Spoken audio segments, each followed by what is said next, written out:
What is going on, Disney fans? My name is John Solo, and welcome to Messed Up Origins, the show where I take the fables and fairy tales that you loved as a kid and change the way you think of them forever. This week we're talking about a movie that is widely considered to be one of Disney's all-time best, Mulan. Now you might be thinking, but John, you've already talked about Mulan twice. What more could you have to say about it? Well, to be honest, like most of the stories I covered back when the series first started, my research just wasn't as thorough as it could have been, so I just want another chance to get it right. But also, and some of you might even remember this, not even 2 weeks after I uploaded my first Mulan video, a massive corporate channel decided to upload their own worse version that used the exact same title as mine and a similar thumbnail with even more egregious clickbait. Since their channel had a base of several million subscribers, and at that point I had barely over 200,000, their video did significantly better than mine. So well, actually, that just a few months ago they posted a remake of it on a different channel they own. And no, I didn't just use the same screenshot twice. They literally used the same thumbnail for both videos. Anyway, my point is that now that some time has passed and our community has grown so much, and with a live action movie coming out sometime soon, it was actually supposed to be today before the virus screwed everything up, I'd like to reclaim some of the views I missed out on the first time around. But way more importantly, someone has got to do Mulan justice. Her story means way too much to way too many people for this to be the most viewed video about her. So in addition to breaking down the two most famous Mulan legends, I'll also be touching on some of the finer details from the movie, like the history of matchmaking over in China and the inspiration for the scenes involving her ancestors. As always, make sure you hit that like button so it doesn't have to perform harakiri, and subscribe to have more videos like this delivered to your sub box on a regular basis.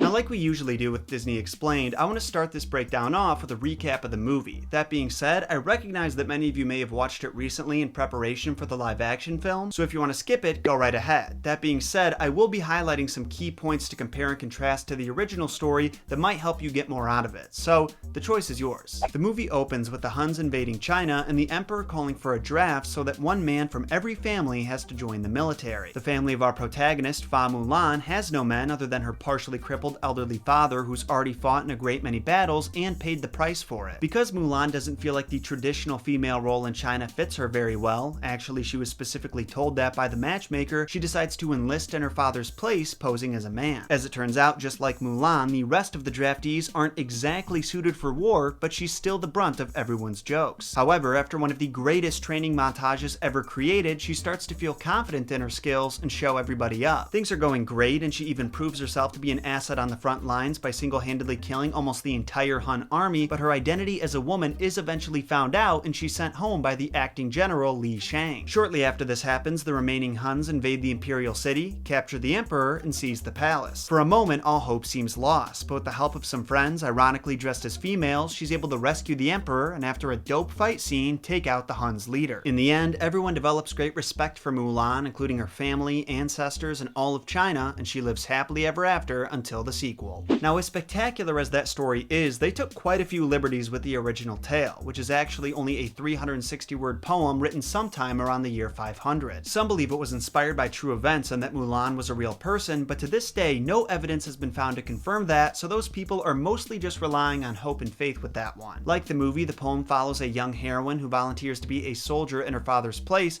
but the differences can be found in these smaller details. Starting from the beginning, it opens with Mulan sitting at her loom. She's supposed to be weaving, but the women around her notice that she's upset and ask her what's wrong. She replies that the Khan, their ruler, issued a draft and that a man from each family in their territory must step up and fight in the army. Since Mulan only has an older sister and a much younger brother who is not a dog in this version, her father would be forced to fight, but she wants to go in his place. Now, while the poem doesn't specifically say, experts have been able to infer that its events are set in the Northern Wei era and the conflict is between Mulan's people, the Tuoba, and a group called the Roran, who are believed to have been descendants of a tribe of barbarians called the Xianbei. Just a heads up, my pronunciation of Chinese names, not gonna get any better. This is all in contrast to the movie, where the antagonists are Huns and the ultimate baddie, Shan Yu, was inspired by Attila the Hun, one of the most infamous barbarian rulers in history who was known for taking on some of the greatest armies the world has ever seen, including the Romans. It's also worth mentioning that in the Chinese release of the movie, instead of being Huns, the bad guys were referred to as another group of nomads, the Xian Yu, because they're better known in China. If it interests you guys guys, I could make another episode about the origins of Shan Yu and the real-life conflicts that inspired him, but for today, I want to focus on the literature and specifically Mulan's journey. Speaking of, let's get back to that, shall we? After the conversation with her fellow weavers, Mulan decides that she will fight in her father's place, then buys all the equipment required to do so. She buys a fine steed in the East Market, a saddle in the West Market, a bridle in the South Market, and a long whip in the North Market. To echo the point I made in my first video, I'm not sure if she bought those in different markets to cover her tracks, or just because there was something poetic about it. The next morning, Mulan leaves before her parents wake up, and she sets up her camp at the Yellow River, which is far enough away that she can't hear them calling for her. It's at this point in the movie that her father prays to the Fa ancestors to protect her, but in the poem, he does no such thing. By the way, I was watching some of Mulan's special features in preparation for this video, and I learned the stone tablets he prays to are called bays, and the Chinese lettering on it is his ancestors' names. It's one of those things that's really obvious in hindsight, but as someone who's admitted to being an uncultured swine on more than one occasion, I thought it was pretty interesting. Now we skip to the next morning. Mulan packs up her camp, travels through the hills where the only sounds that she can hear come from the barbarians' cavalry, and she arrives at the military camp on Black Mountain in the evening. A very important difference here is that in the poem, Mulan doesn't have to go through an epic training montage before she's fit to be a soldier. She was already taught in the art of war by her father, including sword fighting and archery, so she's ready to kick some barbarian ass as soon as she arrives. Now, according to the next few lines of the poem, Mulan travels 10,000 miles on the business of war. She fights in some grueling battles where both sides suffer heavy casualties, but after 10 years the conflict is over and her side is declared the victor. The surviving soldiers all return to the capital to meet with the emperor, who rewards them with gifts and promotions. The man is very generous, giving away over 100,000 prizes in total, but when he gets to Mulan, she says she doesn't want a promotion. Instead, she asks for a swift horse that can get her home quickly, and he obliges. By the time she returns to her family, it's been 12 years since she left, and they are overjoyed to see her. She goes to her old room and puts her traditional civilian clothes back on, along with her makeup, and when she looks out the window, she sees her old army buddies approaching outside. She opens the front door, revealing her true identity to her old comrades, who are blown away by the fact that she's been a girl the entire time and they never knew. Then the poem ends with a short stanza that embodies Mulan's feelings about being a female warrior. The he-hare's feet go hop and skip. The she-hare's eyes are muddled and fuddled. Two hares running side by side close to the ground. How can they tell if I am he or she? She took the words right out of my mouth. Now that was the original Mulan ballad in its entirety, or at least the first one that we have record of, but there were numerous retellings in the centuries that followed. The most famous, and in my opinion most messed up rendition, can be found in a book called the Sui Tang Romance, and that's what we're talking about next.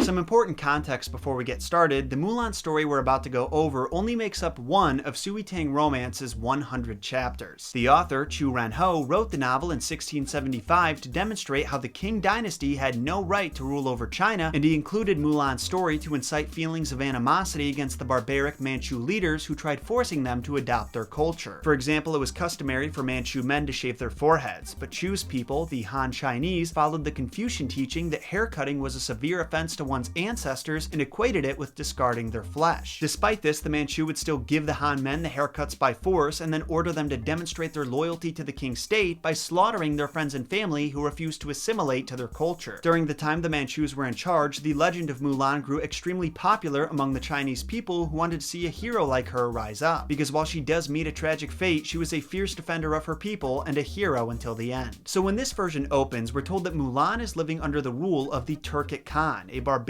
who joins forces with the Tang dynasty, who was in position to take over all of China. This new alliance calls for all families under Turkic rule to send one male to war, and as you're no doubt expecting at this point, Mulan's father is the only one in her family that's eligible, so she volunteers in his place, this time after receiving her parents' blessing. Only despite the positive start, things don't go well for Mulan. The Turkic forces are wiped out relatively quickly, and she ends up captured by a different Chinese faction called the Xia. Now surprisingly, the Xia king's daughter, Princess Xian Yang, is such a caring captor that Mulan reveals her true identity to her, and the two women immediately bond over the fact that they're both female warriors and swear a sisterhood. Not long after this, something terrible happens though. The princess's father, the leader of the Xia, is captured and sentenced to execution for fighting against the Tang dynasty. However, in a strange attempt to save his life, both Mulan and the princess arrange a meeting with the Tang ruler and approach him with knives in their mouths, expressing their desire to risk their own lives to beg for the king's safe return. And the emperor is so impressed impressed by their courage and dedication that he ends up releasing his prisoner. Now we skip ahead a little bit to when the princess intercepts a letter from her secret lover Luo Cheng, who is fighting for the Tang dynasty while she fights against them. The letter was originally addressed to a matchmaker and asks for the princess's hand in marriage, and while I can't be certain, this could be where Disney got the idea to include the matchmaker in the movie. For those who don't know, China's matchmaking tradition goes back more than 2,000 years to the first imperial marriage broker in the late Zhou dynasty, which existed between 1046 BC and 256 BCE. Typically, their goal was to match families of equal social stature, hence the importance of Mulan's presentation of herself. In the matchmaker's eye, she represents her family, and by doing a poor job, she makes them all look like degenerates and ends up being labeled unworthy of any husband. Matchmakers do continue to work in China to this day, but the practice has become much more commercialized, and many families use it as an opportunity to climb up the social ladder. Back to the story though, you would think the princess would be overjoyed to find out that Cheng wants to marry her, but she's actually heartbroken because she knows that between the war and her father's capture by the Tang, that it won't ever happen. She ends up writing a tearful letter to him and asks Mulan to deliver it on her behalf when she returns home. It's at this point the story takes a very dark turn, because when Mulan finally does return home, she finds out that her father died while she was gone fighting in his place. To make it even worse, her mom is already remarried, and the Turkic Khan wants her as his concubine. This is despite her saving his life in a previous battle, by the way. At first, he felt he owed her a life debt, but once he found out that she was a woman in disguise, all respect went out the window. Mulan refuses to let this be her fate though. Instead of submitting to the Khan's demands, she decides to visit her father's grave. Upon seeing it, she says, "I'm a girl. I've been through war and have done enough. I now want to be with my father." And you probably know what's coming next. Mulan proceeds to take out a blade, declares that her father is the only man that she will ever be loyal to, slits her own throat, and bleeds out right on his grave. Somehow the story isn't over yet though, because remember, Mulan was supposed to deliver the princess's letter to Cheng. Obviously she can't do that now, so the whole final act follows her sister Yulan as she delivers the letter while also dressing up as a man. And this is where things get really weird. Cheng ends up finding out that Yulan is actually a woman and slyly confronts her over it, saying to prove her masculinity, she must sleep in a bed with him. As a man, I can confirm that I dare my homies to do the same thing at least once a week, but we always say no homo first, so it's not weird. Fast forward several months, and Cheng and Yulan are still sleeping in the same bed together, only now the princess has found out about it and summons Yulan to explain herself. Then she reveals a magical jade pendant that can determine whether or not a girl is a virgin and places it around Yulan's neck to see if she's lying. Lo and behold, she ends up passing the pendant's test, leaving the princess overjoyed because that must mean that Cheng really loves her. Little did she know the pendant didn't test to see if they had just done hand stuff. But honestly, I don't think that would have mattered anyway, because in the end, Cheng doesn't just marry the princess, he marries Yulan too, and somehow they all lived happily ever after. In all seriousness, I almost didn't include that ending because I feel like it kind of detracts from Mulan's suicide, but at the same time, I'd feel guilty if I hid all that weirdness from you guys, so I had to keep it. Regardless, you shouldn't take the death of our heroine lightly, because I know for a fact that the author and anyone who heard her story didn't. Her willingness to sacrifice herself for what she believed in shows how strong and virtuous of a person she was, and on more than one occasion, that has inspired the people of China when they needed it most. Whether you're talking about the version from the 1600s or from over 1,000 years before that, her story is used to show people that they can resist evil without resorting to objectionable means. And that's something I think we could all stand to keep in mind nowadays. But on that note, Solo fam, I'm gonna bring this episode to a close, and so we're at the point that I've gotta ask, what did you think about the messed up origins of Mulan? Do you like these versions of her story? Do you wish that Disney included more details from them in the movie? Let me know in the comments down below. Also tell me if you're excited about the release of the live action movie. I know it's delayed indefinitely due to the chaos enveloping the world right now, but I still want to hear your thoughts on it. When you're through with that, don't forget to impale that like button with the sword of your choosing, subscribe if content like this on a weekly basis doesn't sound too terrible to you, and share this video with any Mulan fans you know. Also remember to follow me and my boy on our respective social medias. Me, because it's the best way to stay updated on channel news and what content is coming up next, and Gunther, because he's a very good boy and deserves it. I'll be seeing you guys next week with a special April Fool's themed episode of Messed Up Origins. Until then, my name is John Solo, and remember,